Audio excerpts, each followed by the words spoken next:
Meus irmãos, Epístola de Paulo aos Filipenses, capítulo de número 2, versículos de número 19 e 20. Esse é o texto base da nossa reflexão na noite de hoje. Epístola de Paulo aos Filipenses, capítulo de número 2, versículos 19 e 20. Olha o que aqui nos diz a palavra do nosso Deus. Espero, porém, no Senhor Jesus, mandar-vos Timóteo, o mais breve possível, a fim de que eu me sinta animado também, tendo conhecimento da vossa situação. Porque a ninguém tenho de igual sentimento, que sinceramente cuide dos vossos interesses. Esse é o texto base das nossas reflexões pelos próximos 30, 40 minutos. Que Deus nos abençoe, que Deus continue falando poderosamente ao nosso coração.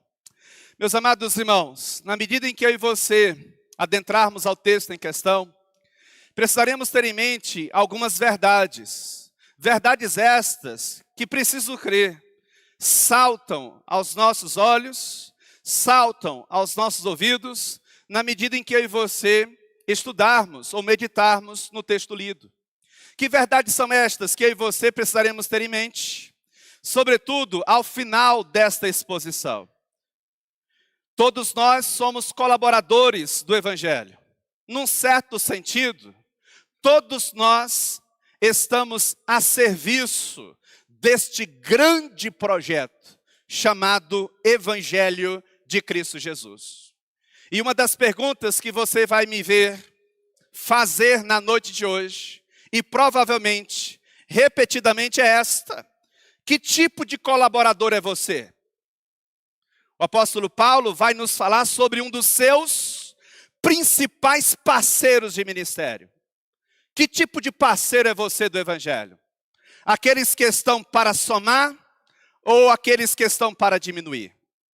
Mas também, na medida em que eu e você adentrarmos ao texto em questão, precisamos ter em mente que, como colaboradores do Evangelho, não temos permissão para deturparmos a mensagem que nós levamos.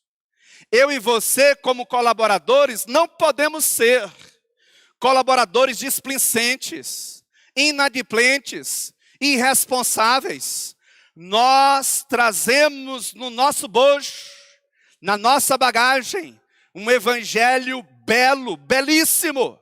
Um evangelho puro, puríssimo. O evangelho que brota do coração de Deus para o coração dos seus. Eu e você não temos permissão para maquiarmos estas verdades. Como bem disse certa feita John MacArthur. As pessoas passam a vida inteira ofendendo a Deus. Deixem que se sintam ofendidas pela pregação do Evangelho de Cristo Jesus. Evangelho este que vai sempre nos incomodar. Nós que temos uma tendência acelerada para o comodismo espiritual. Mas também, na medida em que eu e você adentrarmos ao texto em questão, precisamos ter em mente que na condição de colaboradores do Evangelho, o foco recai não sobre os nossos interesses, mas sobre os interesses do outro, sobre os interesses do nosso próximo. Paulo entendia de forma bastante clara que no final das contas o Evangelho não era sobre si. O Evangelho não era sobre as suas ações e reações. O Evangelho era sobre Deus, sobre um Deus grandioso, cheio de amor, graça e misericórdia, e que decidiu compartilhar do seu ser, dos seus atributos, da sua existência, com pessoas como eu e você. E na medida em que eu e você vamos vivendo a vida cristã, percebemos de modo inevitável que o foco nunca foi eu e você, e sempre o outro. O apóstolo Paulo vem trabalhando isso com muita clareza no enredo da epístola aos Filipenses. E já que nós tocamos na questão de vida cristã prática, e já que o texto base na noite de hoje fala-nos sobre parcerias no engajamento da proclamação do Evangelho de Cristo Jesus, isso como um reflexo de uma vida cristã saudável, pautada por uma fé no seu sentido mais pleno, arraigada no bom evangelho de Cristo Jesus, é de modo inevitável que eu e você tenhamos em mente aquilo que está posto nas descrições anteriores aos textos dos versículos 19 e 20. Mais precisamente, no domingo passado, em um ambiente muito parecido como este, nós tivemos o prazer e o privilégio de estudarmos, meditarmos, expormos Filipenses capítulo 2, versículos 15, terceira parte, até o versículo 18. Naquele encontro, o tema foi a vida cristã prática, um apelo ao desenvolvimento da salvação. Naquele último domingo, encerramos uma sequência de 3 exposições que abordaram a mesma pegada ou tiveram a mesma toada, abordaram o mesmo tema. A vida cristã prática, um apelo ao desenvolvimento da salvação. Quais foram as verdades destacadas naquela noite em termos de uma síntese introdutória para aquilo que iremos ver na altura dos versículos 19 e 20? Em primeiro lugar, a vida cristã prática em desenvolvimento deve testemunhar a nossa filiação santa com Deus. Onde é que está isso no texto? Versículo número 15, terceira parte. Se eu e você dizemos que nós somos de Deus, se eu e você dizemos que estamos indo para o céu de Deus, precisamos, mediante as obras das nossas mãos, a nossa vida prática, para além dos marcos delimitadores da igreja, testemunharmos a nossa filiação santa com Deus. Nós somos filhos santos de Deus, sim ou não? Claro que sim. Mas todos são, eu e você não podemos ser românticos. A fé cristã não nos faz uma apologia à ignorância, mas a um conhecimento, a uma análise crítica da nossa vida e do mundo ao nosso redor. Nem todos são filhos de Deus, mas todos são criaturas de Deus. Quem é você neste grande projeto chamado criação? Segunda importante verdade destacada naquela noite. A vida cristã prática em desenvolvimento deve ser um testemunho notável. Onde é que está isso no texto? Versículo 15, última parte. Momento no qual o apóstolo Paulo nos mostra a importância de, assim como os luzeiros nos céus, que iluminam as densas trevas, eu e você também precisamos ser luzes, ou uma luz a brilhar na escuridão do pecado que marca, que caracteriza a nossa geração, pervertida e corrupta. Testemunharmos a fé cristã aqui dentro é muito fácil. Deste púlpito eu revelar ou descortinar piedade, conhecimento relativo das Sagradas Escrituras é muito tranquilo. Agora eu quero ver para além dos marcos delimitadores da igreja. Lá no nosso ambiente familiar, lá no trabalho, na rua, nos mais diversos setores nos quais Deus tem nos plantado. Em terceiro lugar, a vida cristã prática em desenvolvimento deve testemunhar a preservação do poder vivificador do Evangelho. Onde é que está isso no texto? Versículo 16, primeira parte. Nós dizemos que o Evangelho é poderoso para salvar. Nós dizemos que o Evangelho é poderoso para mudar o mais vil pecador. Nós gritamos aos 4 cantos que o Evangelho tem o poder de trazer quebrantamento, de trazer mudança de vida, de trazer mudança de comportamento. Então a pergunta que surge é: este poder vivificador tem sido testemunhado em tua vida? A tua vida antes de conhecer o Evangelho precisa ser uma. A tua vida depois do Evangelho precisa ser outra. Uma mudança radical. Eu e você, na medida em que vamos vivendo vida cristã prática, eu e você precisamos dar provas. Precisamos testemunhar a preservação do poder vivificador do Evangelho de Cristo Jesus. E como é que eu e você fazemos isso? Demonstrando mudança de vida, mudança de comportamento. Quem é você? E em quarto lugar, naquela noite, a vida cristã prática em desenvolvimento deve ser vivida enquanto ainda temos tempo disponível. Versículo 16, segunda parte, até o versículo de número 18. Dentre tantas aplicações, questionamentos, insights destacam-se. Quanto tempo mais eu e você temos nesta esfera de existência? Se Jesus Cristo não voltar no contexto desta geração, na qual eu e você estamos inseridos, certamente, mais cedo ou mais tarde, nós iremos nos encontrar com Ele. Se Ele não vier ao nosso encontro, nós iremos ao encontro dEle. E a pergunta que surge é, para onde você vai? As obras das tuas mãos denunciam ou apontam qual destino eterno você terá. Se eu e você fôssemos analisar as nossas obras, e estas obras fossem passadas neste slide, na minha retaguarda, estas obras denunciariam qual é o nosso destino final.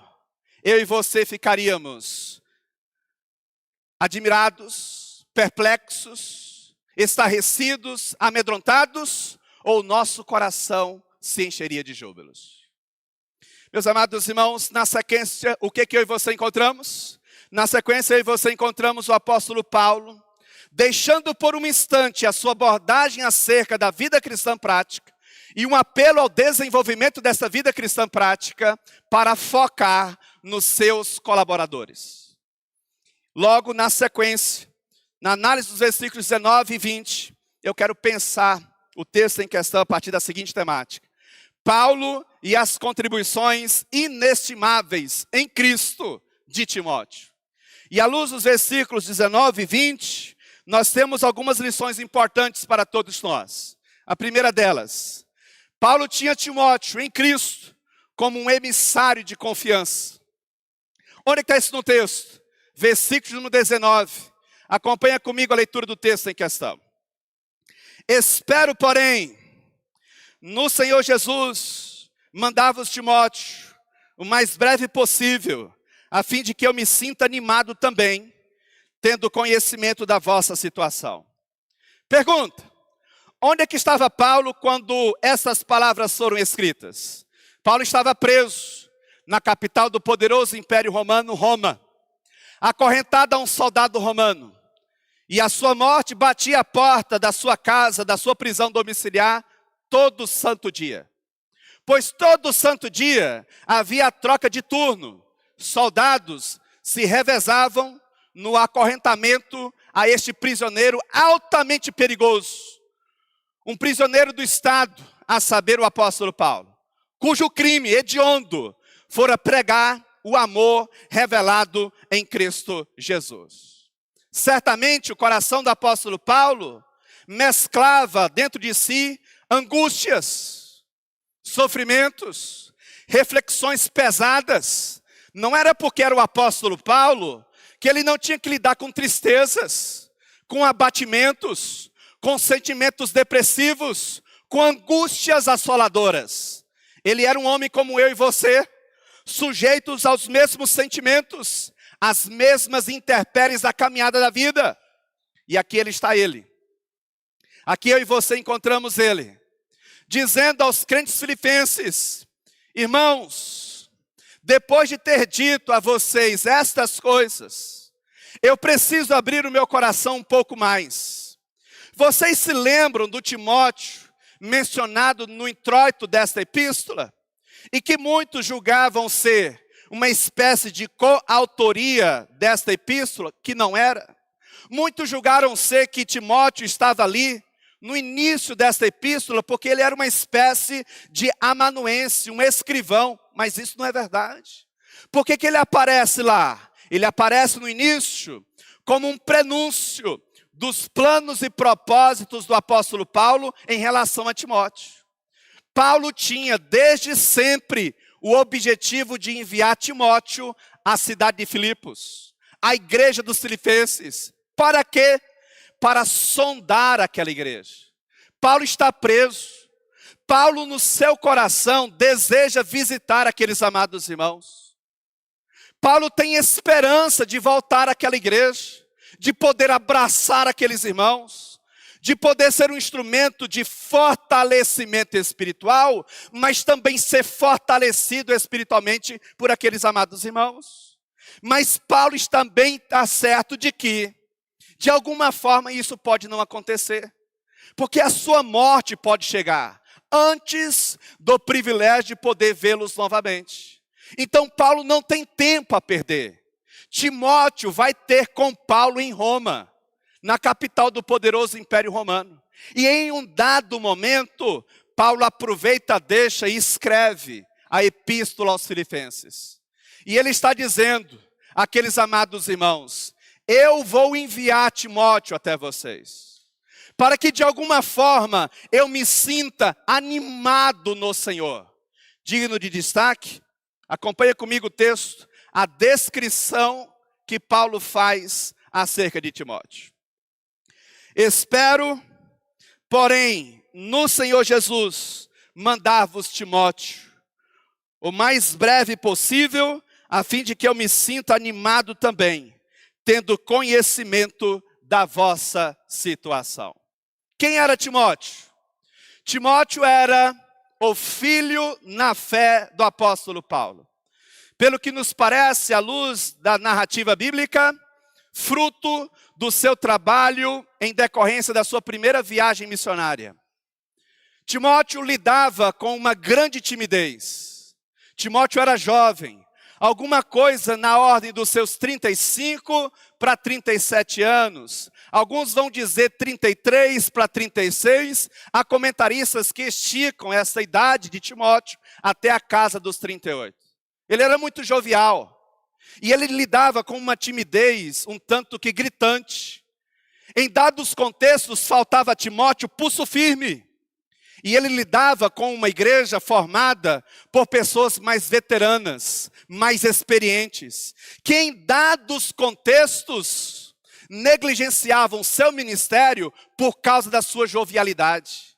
Aí Paulo tem que escrever também a Timóteo para fortalecê-lo, para revigorar as suas forças, para animá-lo no Senhor, não permitindo que os obstáculos da caminhada ministerial se tornassem um estorvo no seu progresso espiritual.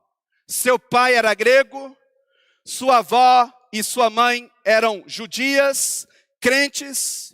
Diz o texto bíblico correlato a este, que Timóteo, desde a sua mais tenra idade, dominava, conhecia as Sagradas Escrituras. Tem como resumir isto? Timóteo era um homem crente. Chama a sua atenção para um detalhe, qual? Paulo está preso. Ele tem a esperança de visitar os crentes filipenses, mas lá no íntimo do seu ser, ele também está consciente de que isso pode não acontecer. Então ele decide enviar Timóteo, para que Timóteo vá e volte. E neste retorno de Timóteo, Paulo tem o seu coração acalentado. Pergunta: onde é que o texto quer nos chegar ou nos levar? Basicamente na seguinte consideração, meus amados irmãos. Paulo tinha Timóteo em Cristo Jesus como um emissário de confiança. Tem como ser mais claro? Paulo era um homem que tinha Timóteo como um homem de confiança. Pergunta: que tipo de pessoa é você? Nós somos colaboradores do Evangelho. Nós estamos a serviço desta mensagem. À semelhança de Timóteo, eu e você nos enquadramos num certo sentido. Se eu e você estivéssemos junto ao apóstolo Paulo, o apóstolo Paulo teria confiança em nos enviar para fortalecer aqueles amados irmãos em Filipos? Eu e você seríamos considerados colaboradores de confiança? Você já lidou com pessoas do tipo assim: fulano, chega aqui. Eu não queria te dizer nada não, mas aquela pessoa não é de confiança não. Fala pelos cotovelos, se envolve com coisas erradas, cheio de rolos e trambiques, é mal falado, dá mau testemunho. Pastor, chega aqui. Não dá muito crédito. Quando for visitar, quando estiver mantendo contato, quando estiver próximo, muito cuidado com aquilo que o Senhor fala, pois pode deturpar a sua palavra, pois pode deturpar os seus ensinos, pois pode deturpar a sua moral, pode tentar ferir o seu caráter. Pessoas que não são de confiança. E a pergunta que surge é: Se eu e você somos colaboradores do Evangelho, se num certo sentido nós trazemos na nossa bagagem também o Evangelho, e nós precisamos levar isso adiante, nós somos colaboradores de confiança ou não? Você, na noite de hoje, o que dizem sobre você? O que dizem sobre mim? Você é o tipo de pessoa que nós podemos abrir o coração, confessar os nossos pecados, confessar os nossos medos, confessar as nossas mazelas, e ainda assim termos a certeza de que você tratará isso como da mais alta honestidade, sim ou não? Essa é uma pergunta que todos nós precisamos responder para nós mesmos. Como colaboradores do Evangelho, eu e você precisamos ser caracterizados pela nossa confiança, por um caráter honesto, por um caráter libado, por um caráter sisudo, por um caráter verdadeiramente ancorado nas Sagradas Escrituras. É triste, meus amados irmãos, lidar com crentes que estão há tantos anos na caminhada cristã e ainda não se tornaram pessoas dignas de confiança. Ainda não se tornaram pessoas dignas de nós chegarmos, abrirmos o coração e termos a certeza de que nós iremos encontrar uma palavra do coração de Deus para o nosso coração. Que tipo de colaborador é você? Você é uma pessoa de confiança? Nós estamos agora para elegermos no futuro breve novos diáconos. Que tipo de homem é você? Você é um tipo de homem confiável, que nós podemos delegar responsabilidades a você e termos a certeza de que dentro das suas condições, você tentará sempre fazer o seu melhor? Logo, logo nós iremos passar por uma reformulação no contexto das sociedades internas. E muitas das irmãs que aqui estão irão assumir cargos. Você é uma mulher digna de confiança? Podemos de fato e de verdade confiar em você? De fato e de verdade o Evangelho confiado às suas mãos cumprirá o seu propósito final? Paulo tinha Timóteo em Cristo como um emissário de confiança. Na sequência, segundo lugar, Paulo tinha Timóteo em Cristo como um colaborador sem precedentes. Onde é que está isso no texto? Versículo número 20, primeira parte. Olha o que diz o texto. Porque a ninguém tenho de igual sentimento. Se eu e você pegarmos a expressão de igual sentimento, que aqui aparece no Novo Testamento, eu e você chegaremos à seguinte consideração: não aparece mais em nenhuma outra parte do Novo Testamento, somente aqui. Se eu e você mergulharmos na narrativa ou no texto do Antigo Testamento, no texto veterotestamentário, eu e você iremos encontrar a seguinte possibilidade interpretativa: meu amigo, meu íntimo amigo. O apóstolo Paulo, mesmo encarcerado em uma prisão domiciliar na cidade de Roma, ele tinha discípulos, ele tinha irmãos chegados, ele tinha pessoas que visitavam ele. O apóstolo Paulo recebeu muitas visitas na sua prisão domiciliar. O apóstolo Paulo não ficou impedido de pregar as boas novas de salvação. Desde que as pessoas se achegassem até ele não podia sair, mas as pessoas podiam ir até ele. Ele podia receber visitas. E diz o texto de Atos que o apóstolo Paulo valorizou cada oportunidade que teve no contexto do famoso Império Romano, para disseminar a boa mensagem do Evangelho. Ele poderia ter enviado uma carta, um recado, um pedido para um outro colaborador qualquer. Mas ele está a valorizar a pessoa de Timóteo. E diz o texto bíblico exposto na noite de hoje, que Timóteo era um sujeito sem precedentes. Um homem verdadeiramente crente. Não era mais um no contexto de uma grande e imensa multidão. Ele era diferenciado. O seu caráter, a sua postura, o seu comprometimento, o trato com as pessoas, a sua fidelidade ao Evangelho. Todas essas características eram sobressalentes na pessoa de Timóteo. Todos nós, meus amados irmãos, sejam pregadores ou não, temos a tendência de nos identificarmos em um outro momento com Timóteo. Sobretudo nas suas fraquezas, nas suas limitações e também, em dados contextos, em suas virtudes. O apóstolo Paulo está a dizer à igreja dos Filipenses: eu não vou poder ir, mas eu estou enviando alguém que é da minha mais alta confiança. E quem eu estou enviando tem um caráter, tem uma postura sem precedentes. Você sabe o que eu aprendo aqui, meus irmãos? Que no decorrer da caminhada, nós estamos sempre cercados por muitas pessoas. Nós sempre estamos arrodeados por muitos homens, mulheres. Mas nem todos têm uma moral, um caráter, uma fé sem precedentes. Nem todos, no seu sentido mais pleno, podem ser alvos da nossa confiança, da nossa expectativa sem precedentes. Nós temos muitos colaboradores nos ministérios internos desta igreja. Por este púlpito já passaram muitos pastores. O que dizem sobre nós? Nós que fazemos parte da liderança em termos humanos, administrativa dessa igreja. Somos apenas mais um no contexto de uma multidão de pastores? Somos apenas mais um no contexto de uma multidão de líderes? Ou somos colaboradores sem precedentes?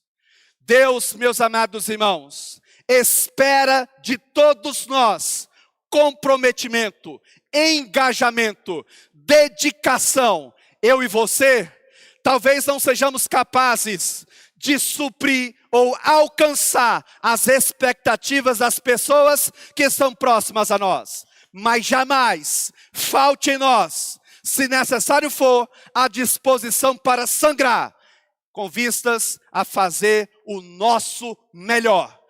Dentro das condições que nós temos, até termos condições melhores para fazermos melhor ainda. Paulo tinha Timóteo em Cristo como um colaborador sem precedentes. Você que é presidente de um departamento interno desta igreja, você é apenas mais um? Você que é oficial no contexto desta igreja, você é apenas mais um?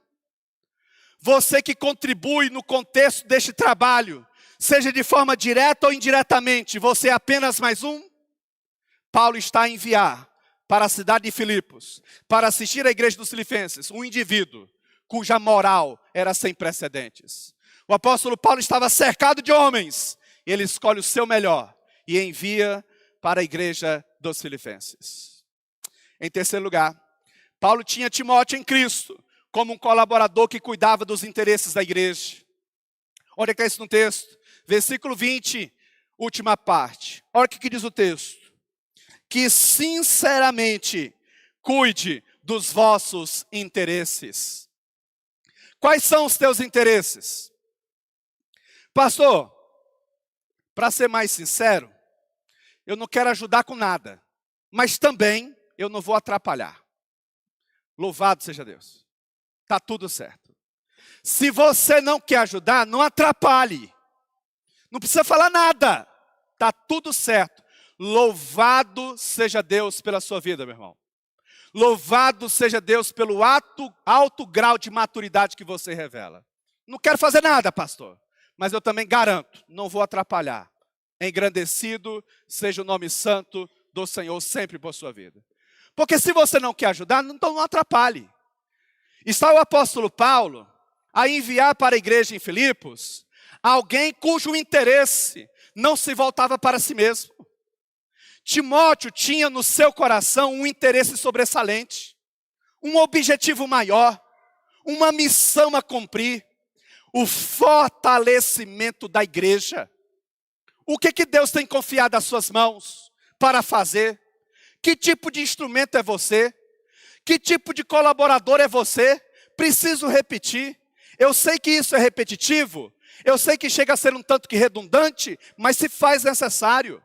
Num certo sentido, todos nós, à semelhança de Timóteo, somos colaboradores. Que tipo de colaborador é você?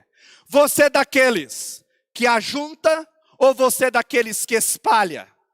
Você é daqueles que agrega, gera união, promove a unidade, ou você é daqueles que gera a discórdia, a dissensão, as intrigas, as facções? A palavra sincero, que aparece aqui no finalzinho do versículo 20, declinada no seguinte termo, sinceramente, já apareceu anteriormente. Não é a primeira vez que ela aparece na Epístola aos Filipenses. Nós vimos recentemente nas nossas exposições que a palavra sinceridade nos remete ao contexto da marcenaria, da carpintaria. Os carpinteiros, os marceneiros, faziam objetos de madeira e as fissuras, as deficiências eram cobertas com ceiras. E era lixado, invernizado, e aquela deficiência era coberta. Num primeiro instante, passava despercebido a olho nu. Mas com o tempo, se ganhou a seguinte prática: comprar um objeto de madeira e expor ao sol. Porque exposto ao sol, a cera começaria a derreter, e a fissura, as falhas, a falsidade do objeto ficaria descortinada. Daí vem a palavra sincero, sinceridade, sem falsidade, sem falcatrua, sem mentiras, sem hipocrisias. O apóstolo Paulo está dizendo aos crentes filipenses: eu estou enviando para vocês um homem sincero. Eu estou enviando para vocês um homem leal, um homem justo, sem hipocrisia, sem desonestidade. E eu sei que quando ele chegar aí, ele vai cuidar dos interesses de todos vocês. Eu sei que quando ele chegar aí, ele vai se esforçar, ele vai se doar pelo progresso da igreja na cidade de Filipos. Pergunta: no contexto dessa igreja, quais são os interesses que você busca? Já pensou se eu tivesse a buscar aqui os meus interesses? Eu, como pastor, não tenho essa prerrogativa. Você, como um líder no contexto dessa igreja, você não tem essa prerrogativa. No final das contas, não são os nossos interesses. Precisam ser sempre os interesses do evangelho aplicado ao próximo, ao outro. No final das contas, meus amados irmãos, o que eu e você precisamos ter em mente? A morte do nosso eu. Que eu e você sejamos capazes de cada vez mais nos diminuirmos e Cristo Jesus brilhar mais e mais em nossa vida, sobretudo no nosso trato uns para com os outros. Pergunta: isso é novo nessa epístola? Não. O apóstolo Paulo já nos falara isto no capítulo 2, os 4 primeiros versículos. Permita-me aqui a seguinte aplicação prática. Algumas verdades, meus amados irmãos, precisam ser repetidas várias e várias vezes. Porque do contrário, meus amados irmãos, bastaria eu e você lermos a Bíblia uma única vez. Mas a ordem é para que eu e você venhamos ler as Sagradas Escrituras o quanto mais possível. E algumas coisas precisam ser ditas várias e várias vezes. Pergunta: você nunca ouviu falar que nós precisamos ser crentes de confiança? Pergunta: você nunca ouviu falar que nosso caráter precisa ser um caráter libado? Pergunta: você nunca ouviu falar que nós precisamos buscar os interesses não os nossos, e sim sempre do evangelho na aplicação do nosso próximo? É claro que você já ouviu. Mas tem coisas que nós precisamos ouvir diversas vezes. Eu não tenho dúvidas do que eu vou dizer aqui agora. Muitos estão tendo as suas vidas sacudidas pelo poder do evangelho pregado na noite de hoje. Mas muitos, ou alguns, estão a permitir que as declarações, mesmo bíblicas, do púlpito desta igreja, estejam adentrarão um ouvido e sair no outro, e continuarão da mesma forma, não dignos de confiança, um caráter manchado e à procura dos seus próprios interesses bestializados. Enquanto que outros estão a sofrer mudanças de dentro para fora, outros permanecerão do mesmo modo. E por quê? Por causa da dureza de coração e por causa dos propósitos soberanos de Deus. Que tipo de colaborador é você? Quais são os interesses que você está à procura? Nunca deve ser os meus interesses. Nunca deve ser os seus interesses. Sempre os interesses do Evangelho. Se isto é uma verdade, eu e você continuamente seremos confrontados pelo poder das Sagradas Escrituras. Qual foi o tema da exposição na noite de hoje? Paulo e as contribuições inestimáveis em Cristo de Timóteo. 3 verdades ecoaram aos nossos ouvidos. A primeira delas, Paulo tinha Timóteo em Cristo como um emissário de confiança. Segunda importante verdade, Paulo tinha Timóteo em Cristo como um colaborador sem precedentes. Terceiro lugar, Paulo tinha Timóteo em Cristo como um colaborador que cuidava dos interesses da igreja. Que sejamos Timóteos, meus irmãos. A igreja contemporânea carece do Evangelho de Jesus, como bem destacou recentemente o nosso amado irmão, reverendo ou pastor Paulo Júnior. Existem igrejas inteiras indo para o inferno. Meus irmãos, nós precisamos do Evangelho, nós precisamos de Cristo. E num segundo momento, nós precisamos de Timóteos. Que você seja um Timóteo na vida desta igreja. Que eu seja um Timóteo na vida desta igreja. Pastor, eu compreendi. Mas algumas pontas talvez ficaram soltas. Eu tenho 3 aplicações práticas para você. E essas 3 aplicações visam amarrar todas as pontas que possivelmente ficaram soltas. Primeira aplicação prática para a nossa vida. E uma recapitulação daquilo que foi discutido. Que tipo de colaborador é você? Alguém que aqui está para somar ou para diminuir? Se eu não posso ajudar, pastor, então eu vou atrapalhar. Ou você é do contrário. Pastor, se eu não posso ajudar, eu te garanto que atrapalhar eu não vou. Que tipo de colaborador é você? Você está aqui para somar ou para diminuir? Deixa eu te fazer aqui uma pergunta.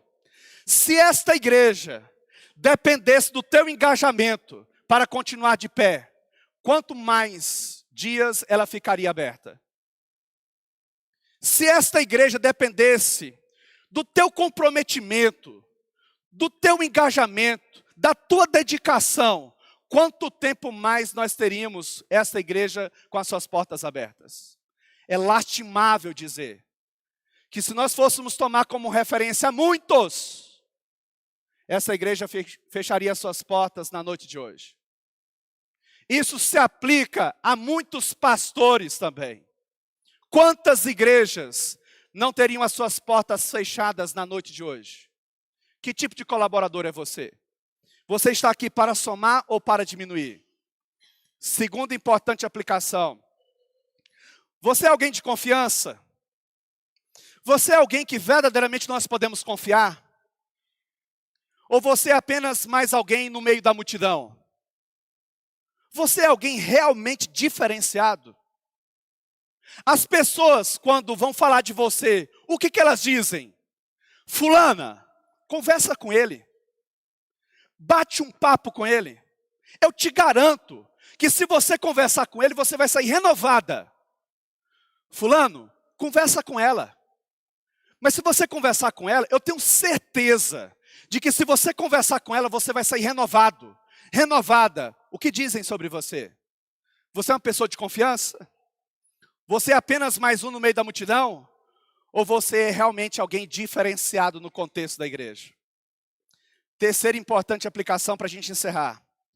Quais são os interesses que você tem buscado? Se estamos em Cristo, vamos buscar sempre os interesses de Cristo Jesus. E como uma consequência inevitável, os interesses do nosso próximo. Se você está à procura dos interesses do seu próximo e dos seus próprios interesses, e não dos interesses de Cristo, você vai incorrer em pecados. Em primeiro lugar, são os interesses de Cristo. E como uma consequência inevitável, como um desdobramento inevitável, os interesses do seu próximo. Que Deus abençoe a sua vida. Que Deus guarde a sua história. Que Deus conduza seus passos. Que esta semana seja um divisor de águas na sua vida. Que as pessoas possam olhar para você e ver em você um caráter cada vez mais nobre, cada vez mais digno de confiança. E que você possa se dedicar cada vez mais aos interesses do Evangelho, aos interesses de Deus, aos interesses da igreja. Vamos orar, vamos falar com o nosso Deus. Ó Deus, nós te louvamos, nós te bendizemos, engrandecemos ao Senhor, porque até aqui o Senhor tem nos ajudado. Vimos, ó Deus, na noite de hoje, um pouco daquilo que o apóstolo Paulo falara sobre a pessoa de Timóteo. Senhor Deus, nos faça Timóteos nesta geração, em nome de Cristo Jesus. Não nos permita, Senhor Deus, sermos apenas mais um crente no meio de uma geração inteira que tem banalizado o Evangelho do Senhor. Não deixa, Senhor Deus, em nome de Cristo Jesus, sermos apenas mais um no contexto da Tua igreja. Que nós possamos, ó Deus, viver vida santa, viver vida honesta, vivermos vida totalmente voltada para o Senhor.